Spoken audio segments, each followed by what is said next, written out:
in the warehouse that stores the rocket before we're going to use it. Now, does anyone remember, what is this piece of the rocket called? The core stage. It's like the fuel tank, right? What about these side pieces? The solid rocket boosters. Very good. So those are the pieces of our rocket that hold the fuel that are going to help make it go up. Now, before they launch the rocket, they put it together in this warehouse. Now, once we get to the top, we're going to reach the Orion capsule. That's where you would put the astronauts or the telescope or whatever you want to put in there to get it into space. Once this whole system is ready to get launched, it actually gets wheeled out of the warehouse. They have to use lots of trucks and things like that to get it out onto the launch pad. Now, because this thing is very big, about the size of a building, and very heavy, it's got a support to make sure it doesn't fall over. But this is gonna let go as soon as our engines turn on. All right, so we are getting close to the bottom. We're gonna count down for the liftoff of the Space Launch System. Let's go from 5, all right? We'll have liftoff in 5, 4, 3, 2, 1. All right, let's get those engines turned on first. Here's our engine turning on, and then after the engines turn on, we're gonna turn on those booster rockets on either side and send this thing out into space.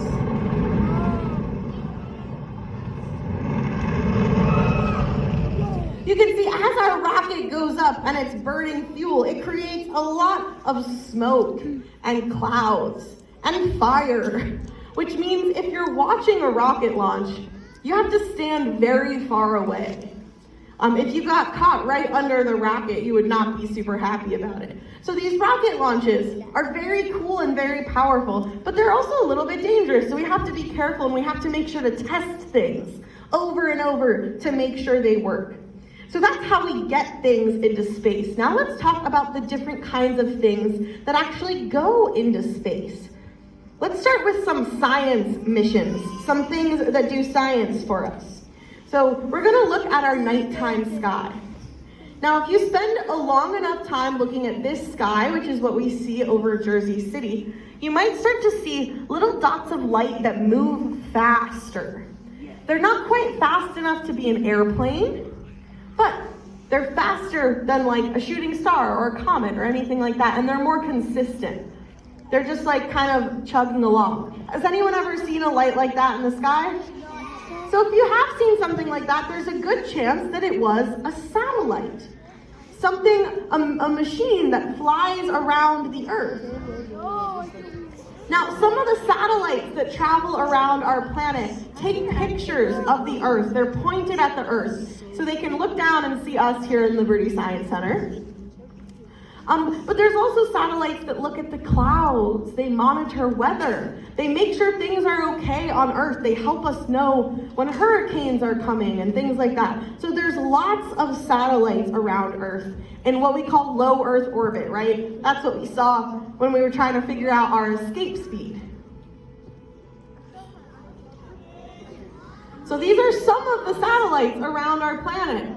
Now again, some of these are to help us talk to each other. So satellites help us communicate with people on other sides of the world. Satellites, again, they help us, keep an eye on our environment, keep an eye on the oceans, things like that. There's lots of these things flying around Earth, including a space telescope, like the Hubble Space Telescope is in low Earth orbit. But what happens if we send things just a little bit farther? We're gonna go 4 times farther away than our moon, to a point in space that is 1 million miles from Earth. So we're way past low Earth orbit to meet up with another kind of space telescope. This is the James Webb Space Telescope.